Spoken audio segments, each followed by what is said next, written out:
Hoje nós iremos falar sobre Santo Agostinho, que foi juntamente com Santo Tomás de Aquino um dos maiores e mais importantes doutores da Igreja Católica, desde os tempos da Escolástica até os tempos da Reforma Protestante. Tão grande é o valor das suas obras, como as Confissões, para o pensamento ocidental, que até mesmo aqueles que não são praticantes da fé cristã têm grande estima, tanto pelo seu valor filosófico quanto pelo seu valor literário. Na obra As Confissões, de Santo Agostinho, existem vários livros, e hoje iremos tratar especificamente do livro 10, que vem como título Encontro de Deus. No primeiro parágrafo, Agostinho trata do apelo à verdade, seguido da frase: que me conheça a mim, para que te conheça a ti, Deus. Agostinho ressalta a esperança e a verdade, fazendo um apelo para a prática da mesma, a prática da verdade, confessando-se a um grande número de pessoas. No capítulo 2 do livro 10, Agostinho trata da onisciência de Deus, ou seja, Deus conhece o abismo da consciência humana, sendo impossível esconder-se dele. Deus tudo sabe, tudo vê. Agostinho não faz a confissão com palavras e vozes da carne, mas com palavras da alma e gritos do pensamento, os quais os ouvidos de Deus já o conhecem.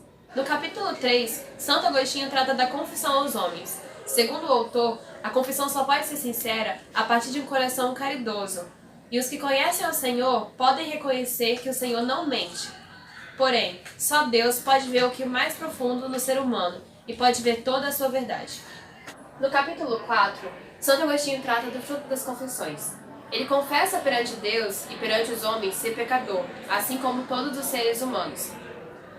Ele pede para que Deus complete aquilo que há de imperfeito nele, aquilo que há de incompleto, por ele ser humano e ser falho.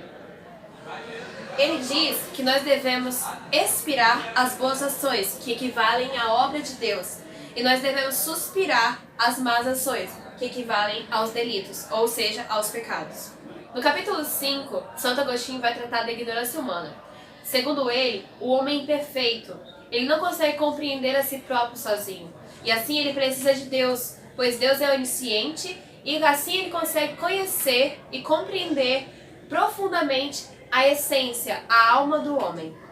Neste capítulo, Santo Agostinho vai tratar de quem é Deus. Ele começa a tentar encontrar Deus no meio do universo, mas somente pelos seus sentidos ele só consegue captar a beleza do mundo. E ao olhar para si, não para o seu corpo e sim para a sua alma, ele só consegue encontrar a beleza da criação, mas não a voz de Deus. No capítulo 7, Santo Agostinho vai dizer que para encontrar a Deus é preciso que ele se conecte mais com a sua alma. E para isso é necessário que ele supere a força que prende-o ao corpo e enche de vida. Mas não a vida comum, aquela que a mula e o cavalo também têm, porque dessa forma todos poderiam encontrar a Deus. A força necessária para encontrar a Deus é outra, não a que só vivifica o corpo, mas também que sensibiliza a carne. Capítulo 8, Santo Agostinho irá falar do Palácio da Memória. É como se fosse um espaço idealizado pela nossa mente, onde nós pudéssemos nos sentir confortáveis, onde nós pudéssemos memorizar aquilo que desejamos e nós possamos expressar os nossos sentimentos e os nossos pensamentos. Segundo ele, o espírito armazena a imagem captada pelo sentido. E o ser humano tem a capacidade de se recordar e reconhecer todas as imagens que o sentido captou. Através dessas imagens, é possível contrapô-los sem que haja choque, tirando conclusões e perpetuando nessas imagens. No capítulo 9, Agostinho vai dizer que a memória também pode guardar os significados aprendidos durante a vida, mesmo que esses conhecimentos não sejam necessariamente sentidos. Segundo ele, a memória ela pode armazenar aquilo que foi pensado, aquilo que foi aprendido e aquilo que foi captado pelos seus sentidos. Para Agostinho, no capítulo 10, ele vai dizer que a memória não é formada pelos sentidos em si. Na verdade, os sentidos captam as imagens e cabe ao espírito interpretar e organizar as imagens dos objetos. E no capítulo 11, que é intitulado A Memória e as Ideias Inatas, nós temos dois conceitos que aparecem, que é o conceito de memória, que é captada durante a vida, durante nosso aprendizado, e o de ideias inatas, que são postas em nossas memórias por Deus. Essa relação feita por esses dois conceitos, elas vão indicar o neoplatonismo de Agostinho. No capítulo 12, Agostinho vai fazer uma relação entre os números e os dois conceitos apresentados no capítulo anterior. E para ele, o ser humano já possuía conhecimento sobre as regras numéricas na sua própria natureza. Ou seja, nós já tínhamos conhecimento dos números devido a Deus ter colocados em nossa memória. E isso é concluído através do seguinte raciocínio dele: não foram os sentidos quem nos gravou essas ideias, porque estes não têm cor, nem som, nem cheiro, nem gosto, e nem são táteis. E no próximo capítulo, o capítulo 13, Agostinho vai mostrar pra gente que a memória pode acabar gerando conflitos dentro da gente, e isso gera diferentes pontos de vista. E à medida que isso ocorre, a nossa percepção em relação à imagem vai mudar, e a gente vai... A imagem vai se aproximar da real. Continua, amor. E no próximo capítulo, capítulo 13, Agostinho ele vai começar a fazer uma relação entre conflitos realizados na nossa mente. E ele mostra que a memória é a causadora desses conflitos. E isso acaba fazendo com que pontos de vista diferentes surjam. E a cada vez que a gente lembra de uma percepção de uma imagem, o destaque que a gente dá para ela muda e ela começa a se aproximar ao real. E no capítulo 14, Agostinho vai fazer uma consideração importante. Ele mostra pra gente que a gente pode se recordar de uma lembrança feliz ou infeliz e sentir um sentimento oposto por ela. Ou seja, a gente revive mentalmente um acontecimento e sem que a gente tenha o presente se envolvendo nisso. Ou seja, a gente pode ter um pensamento que antigamente pra gente era triste, mas hoje em dia a gente pensa e sente até felicidade. E agora no capítulo 15, Agostinho vai falar sobre a memória de pesos ausentes, em que ela caracteriza as lembranças e memórias mesmo que não esteja numa realidade próxima a gente. E algo que não vai ser reconhecido pelos nossos sentidos só vai possuir significado por causa da nossa memória. E no caso de sensações, o que nos faz reconhecer elas, sem senti-las, vai ser a imagem que elas têm pra gente. E no caso específico dos números, o que vai fazer a gente reconhecer eles não é a imagem, mas sim os próprios números, por serem uma coisa inata, né? Como Agostinho já tinha explicado no capítulo 11. E agora Agostinho vai falar sobre a questão do esquecimento. O que acontece? Para o filósofo, a gente só pode se esquecer de coisas que a gente lembrava anteriormente. E para isso, a nossa memória ela vai reter os nossos esquecimentos. O que isso quer dizer?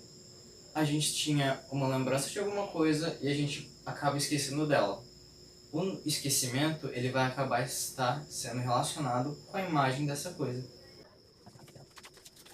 E agora no capítulo 17, Agostinho ele vai clamar a Deus para pedir a ele como é que ele poderia chegar até ele, visto que naquela época o pensamento era de que Deus era praticamente inalcançável.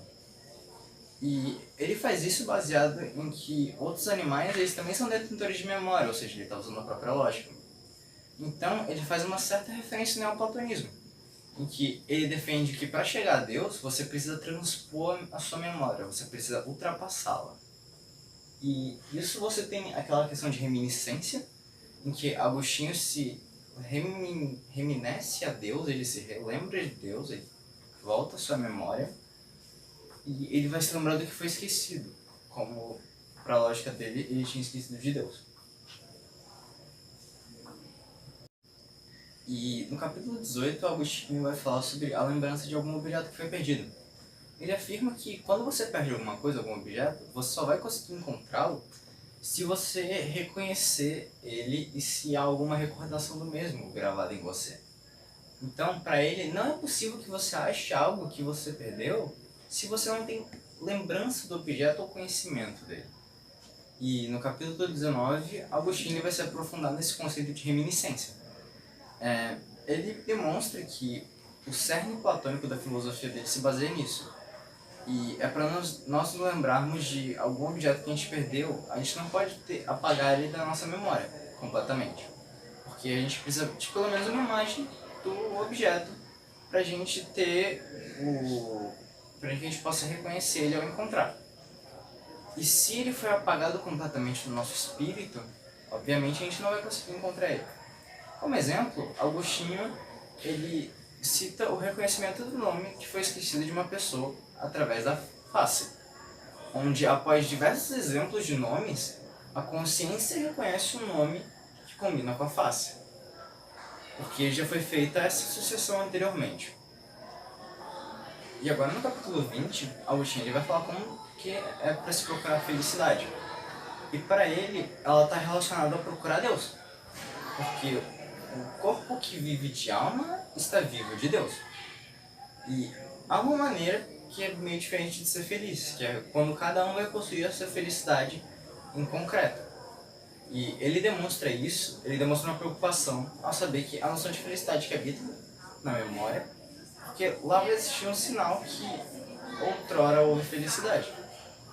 E agora Agostinho ele vai comentar sobre aquela lembrança de felicidade. Porque a memória, para ele, parece que ela carrega um significado de felicidade. Isso mostra que em algum momento a gente teve felicidade. Só que isso vai indicar também que a sensação ela veio do estado da alma e não dos nossos sentidos. Já que não se vê, não se cheira, não se toca, não se tem qualquer sentido corporal que experimente a felicidade. Tanto que ele fala, nunca vi, nem ouvi, nem cheirei, nem gostei, nem apalpei a alegria com os sentidos corporais. Simplesmente experimentei a alma quando me alegrei. Ressalta-se como nota complementar que a felicidade, para Agostinho, ela consiste na busca pela verdade, sendo que a verdade, por sua vez, significa encontrar Deus.